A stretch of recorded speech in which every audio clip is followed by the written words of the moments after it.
Let's talk about rhythm. So when I first started playing guitar, I used to just kind of wing it. I wasn't being very precise with my rhythm. And then I started listening and watching a lot of flamenco guitarists, and I was like, how are they so fast, so accurate, so precise? And it seemed like their rhythm was flawless. How do we do it? It's fairly simple. If you want to, you can either put down a chord that you're working on now, or sometimes I even like to mute the strings just so that I'm not driving people crazy and I can really just focus on the sound of the rhythm itself. So with the left hand, feel free to just mute the strings. You just place your fingers right on top of the strings there. You hear that, they're kind of muted, not actually making a pitch.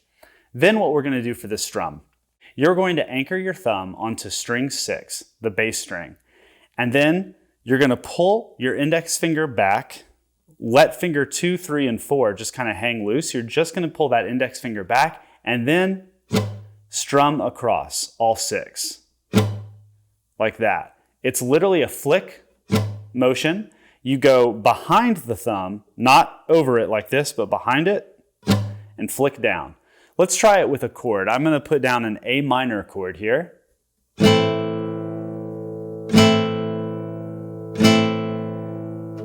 How does that feel? Do you feel how powerful that strum is? We should really be focusing from the back joint, not so much from here and kind of wimpy flicking out from there, but rather from the back joint, and it's shooting all the way across all 6 of the strings. Now technically we are muting string 6, and that's totally okay, because right now this is maybe a very different kind of movement. You've maybe never done this style of strumming before. So we just want to anchor our thumb while we're getting up to speed and accurate with this. So thumb is anchored on string 6, and I'm flicking right down and across all the strings, and I'm doing so right by the sound hole as well. That's allowing the sound waves to circulate throughout the guitar body and then leave the guitar body without being obstructed in any way. So that's what I recommend. We do it right where the sound hole begins. Let's try this again. Just 4 strums all the way down, downstrokes. 1, 2, 3, 4. Good, let's try it again. 1, 2, 3, 4. Excellent.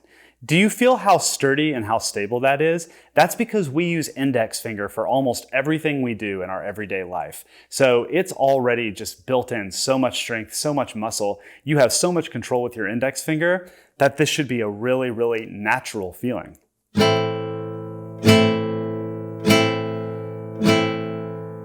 So, action item for you, take a song that maybe you've already learned on your own, whether it's with a pick or just sort of winging it somehow with your thumb or with some other finger, and try out this method. Actually anchor your thumb and try to relearn it and just see how fast you can get it down just by doing downstrokes with the index finger. So, a lot of times the downstroke is going to happen on the strong beat. There's this concept of strong beat and weak beat when we're listening to music. If we're in 4/4 time, 1, 2, 3, 4, every quarter note that you're playing is going to get a downstroke. However, we can also subdivide beats, subdivide. So even though we might be in 4/4 time, there can be 8 notes in between there. So instead of just 1, 2, 3, 4, we can have 1 and 2 and 3 and 4 and it was still the exact same 1, 2, 3, 4, but now we've added in 1 and 2 and 3 and 4, and just little extra beats in between. You could tell the downstrokes, those were stronger beats, and the upstrokes were a little bit weaker, right? The weak beats. So if you notice when I was doing that, there was also an upstroke. I was actually striking the strings on the way back up to the flick. So you can sometimes just go 1, 2, 3, 4, no upstroke, that's totally okay. But then sometimes if we want to subdivide, 1 and 2 and 3 and 4, and we're going to actually want to touch the top 3 or 4 strings. We don't have to be super, super precise here because again, it's a weak beat. With the downstroke, we want to hit all the strings. We want it to be very, very strong and prominent. But with the upstroke, totally okay if we just sort of skim, just kind of grace those strings on the way up. So I'm going to do 4 beats. First time, I'm going to go just downstrokes. And then the second time, I'm going to do the upstrokes. See if you can see the difference. 1, 2, ready, go. 1,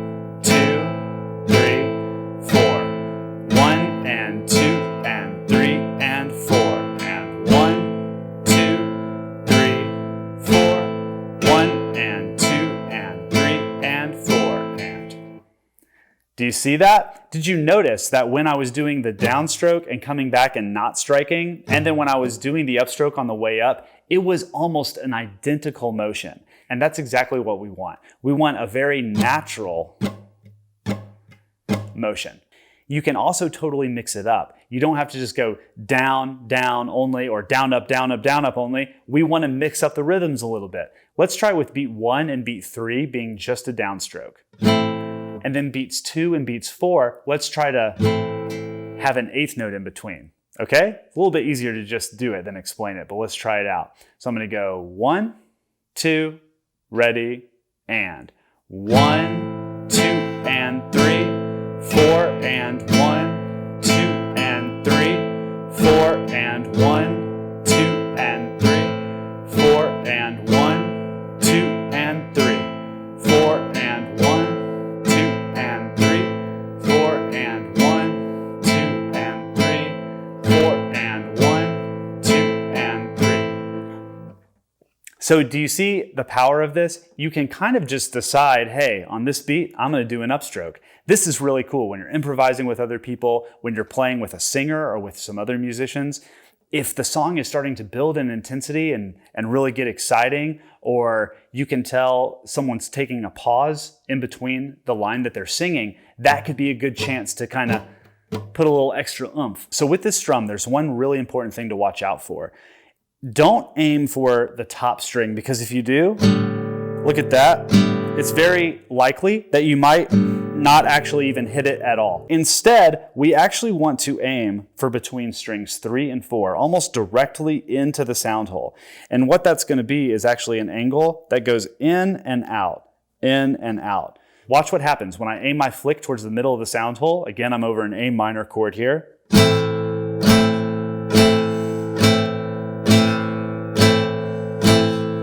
I'm hitting right in between 3 and 4, and it's following through all the way through that top E string. All right, so great. You've got your quarter notes. You've subdivided eighth notes. Now we can actually subdivide one level further, 16th notes. Let's go for it. So what does that sound like? What does 16th notes sound like? Well, take a listen. First, I was doing quarter notes. 1, 2, 3, 4, then eighth, 1 and 2 and 3 and 4 and 1. 1E and a 2E and a 3E and a 4E and a 1, 2, 3, 4, 1 and 2 and 3 and 4 and 1E and a 2E and a 3E and a 4E and a 1E and a 2E and a 3E and a 4E. All right, so that really gets it going, right? It almost sounds like a train, like just going, chugga, chugga, chugga, chugga, chugga, chugga. So the way we count this, 1, 2, 3, 4, 1 and 2 and 3 and 4 and 1E and a 2E and a 3E and a 4E and a 1E and a 2E and a 3E and a 4E and a... I didn't make that up. That's just the way we count it. You may have noticed that on the really strong beats, even in the 16th note situation, I was putting a little extra oomph on that strong beat. 1E and a 2E and a 3E and a 4E and a... And you can totally do that. You can have a really strong downstroke on your strong beat, 1, and then on the others, you can just do a little bit less. 1E and a 2E and a 3E and a 4E. And that's what I love about this index strum, because your index finger, again, it's so strong already. It's got so much muscle built in that it's like ready to go for these really complex rhythms and really fast rhythms. And you have a lot of control with that index finger to just make it strum and sound exactly the way you want. A couple of troubleshooting tips real quick. Number 1, make sure that the index finger is not over the thumb, but behind. And remember, we're aiming right for the middle between string 3 and 4. Into the sound hole and out. Lastly, make sure that these fingers are hanging loose. Why? Because if you have any interest whatsoever in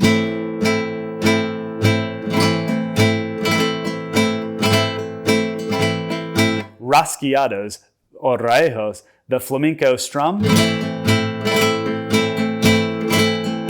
then we're definitely going to want to let these fingers just hang loose. And the other reason why, not only for momentum's sake of those fingers going out, out, out for a rasgueado, but also because if the fingers are up here, you actually kind of run out of room with that index finger. It's a little bit awkward. It's going to be weak. You're going to then start getting really strange angles and just not a full stroke. So leave them hanging loose. That's going to really pull the gravity of that index finger down and just make it even stronger. So one last thing you might be wondering about, hey, what about string 6? I'm not trying to just mute this string 6 all day. I want to play E major, G major, those chords that have that really awesome string 6 in it. No worries. All you have to do once you get this down, you simply just raise the thumb up. Just kind of leave it hanging up here. And then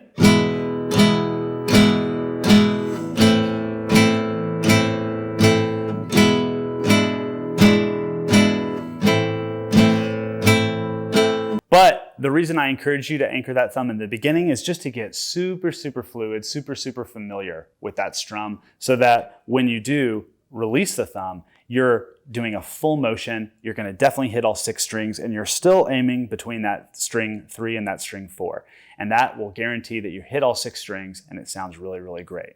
Congrats, that's basically it when it comes to strumming, having a little bit of a flamenco flair to your strum, but it's going to set you up for a ton of versatility, a ton of really, really awesome music to come. And I've even got a go-to strumming rhythm that we should get into right away, so make sure you check out that video as well. Thanks so much for watching, and see you next time.